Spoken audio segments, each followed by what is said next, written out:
And now the call of the mini chimichanga. We interrupt this program for a special news bulletin. New paper or recycled paper? What's more environmentally friendly? You may think that recycled paper is more environmentally friendly, but think about how it's made. Is it really that environmentally friendly? Hi, I'm Thomas Kerr, and I want to walk you through on how recycled paper is made, what impact it has on the environment, and as well as the land uses that are involved with it. Let's think about how old paper is made into totally brand new paper. First off, we use the paper, and then we throw it into that pretty blue bin, also known as the recycling bin. Then it is collected and shipped into vehicles. So now we have vehicles delivering the paper to the recycling plant, which means we are now using carbon dioxide gases into the air. So then, once it is received at the plant, then the paper is dumped into a big pot and add our most important natural resource, water. So we're using water to recycle paper. And then we add chemicals to break down the material and clean off the paper.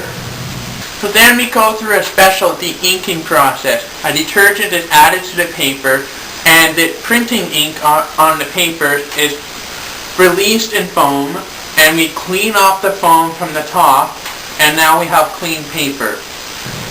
So right now at this point we can either make 100% recycled paper or partially recycled paper. If we want to make partially recycled paper, we can just go ahead and add some of the recycled material to the non-recycled material to save the amount of trees required to make brand new paper.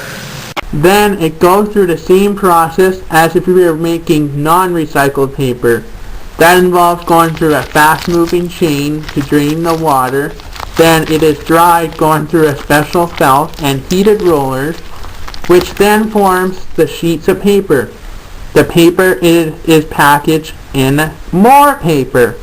So we are using more paper just to package the paper. So just think about how much power it takes to run the recycling processes. Then the papers are transported in vehicles or even worse, airplanes if we are exporting this product out of Canada, and is put back on the shelf.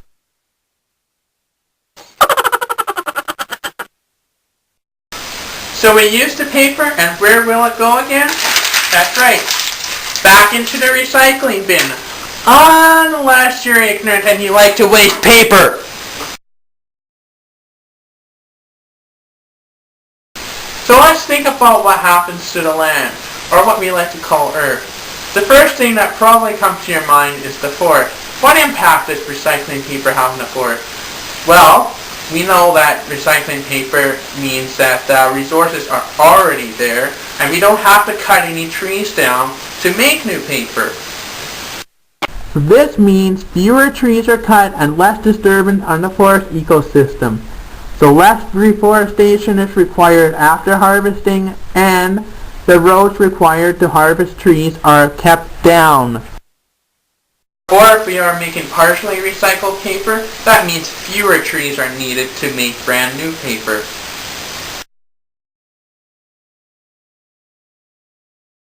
Sustainable forest management is very important for our wildlife species, and it also makes the public happier.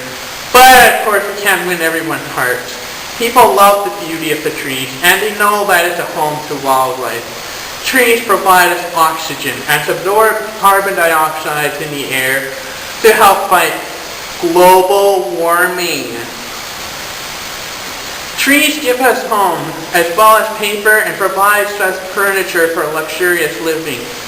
Wildlife management is very important because think of the food chain. Sure, they feed us, but that's not where I'm getting at. They keep other species in control to prevent an outbreak of pests. So, for example, let's just assume that all of our hawks have died. So what happens to the gophers? We get a massive outbreak of gophers because there aren't any hawks around to eat them. So that means the gophers are going to eat the crops. They're going to mean less food for us, less money for farmers,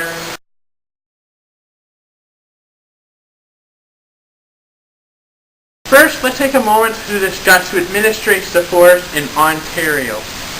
We have the Crown Forest Sustainability Act, which is a provincial act. They classify forest sustainability and give whatever the forest needs to allow the sustainability of Ontario Crown forests. This act mostly gives administration and regulation of forest management planning, a forest resource agreement, and licensing. The Ministry of Natural Resources administrates the forest and forest management. The Ministry of Natural Resources deals with resource management and conservation issues. There are also some federal laws included on Ontario's forests, such as the Constitution Act, the Fisheries Act, the Pest Controls Act. All forest management activities on the Crown land in Ontario are permitted by the Environmental Assessment Act. The government ministries collaborate to manage wildlife and habitat, which includes the Ministry of Natural Resources, the federal agency, and stakeholders. A practice that applied to both wildlife and forestry the Ministry of Natural Resources will use is known as Crown Land Planning. Crown Land Planning is used under the Crown Forest Sustainability Act to allow enough trees and land for at least 300 species of wildlife for many years to come. In the end, forest management and wildlife management are critical for sustainable land use when harvesting trees.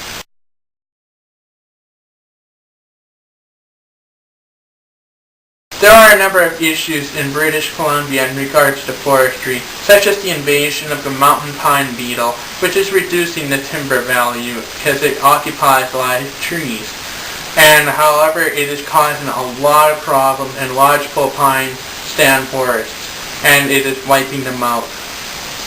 And landslide destruction. Because of climate change, the beetles, such as mountain pine beetles, are wiping the forest dramatically.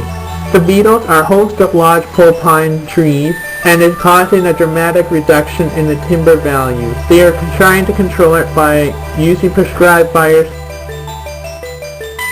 There has been no signs of an improvement yet.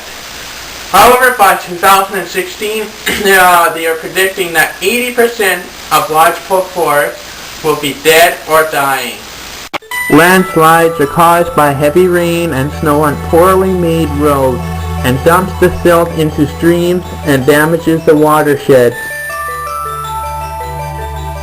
This has affected spawning salmon during the spawning season, which is reducing the oxygen levels on the salmon. The Environmental Action Society took this very seriously in 1997. The Environmental Action Society has made some regulations to help prevent the landslide and save the salmon. For wildlife, the issues are the endangerment of forest-dependent species when the federal government does not establish the protection of those species under the Species at Risk Act. It is also affecting the mountain caribou in British Columbia when logging is destroying the critical habitat for those species.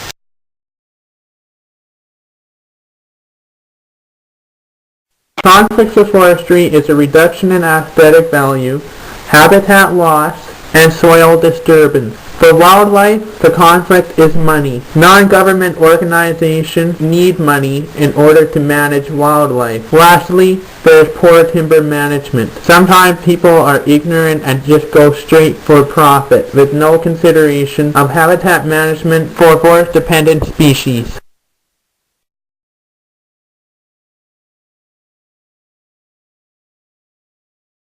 Okay, so let's discuss quickly about the cumulative effects.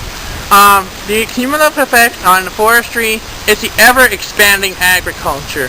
The removing of trees as well as wildlife habitat to expand the crop field to have a larger yield and make more money. Natural fires are another thing that can destroy a forest and a wildlife habitat. But however, in years to come, the forest will regenerate whole new trees and for a better habitat for wildlife. Human-caused fires are not quite in favor of our forest ecosystems. We all know that.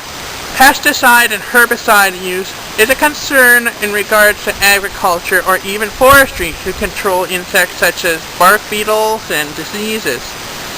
This can and will harm native species like raptors, passerine, ungulates, and other wildlife species. Of course, the worst thing that could ever happen to wildlife habitat, as well as our forest ecosystem, is urbanization. So now you know how valuable recycling paper is for us, the forest, and wildlife. Recycling paper does save trees and our wildlife, just as I explained. So remember, people, always recycle. To the extreme!